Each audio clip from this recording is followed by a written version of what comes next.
recedes. Well, speaking of flooding, the community in and around Sumas came together today to clean up as flooding receded for the second straight day. But areas still underwater could be in real trouble as the rain returns. Camera 7's Ranji Sinha reports on the rush to salvage what they can. And it is important to help out.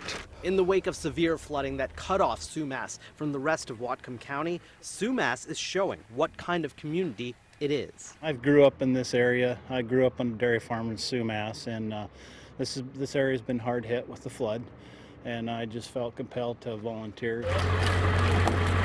Dennis Van Beek joined dozens of volunteers Tuesday that fanned out to clean up the mess left by flooding. Well, just picking up trash. That included the mayor's son clearing this park. The creek that runs through the park was the source of the flooding over the weekend. The sheer force ripped out not one, but two heavy wooden fixtures for horseshoe tossing.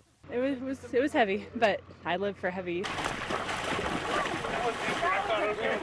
Brittany Nick helped put them back, including one that was found blocks away. It's incredible, the power of just water itself. We're seeing the cleanup effort going on around town. It's going to be a while before they can clean up this area, but we're also seeing how strong the flow of that water was when the flooding came through this past weekend.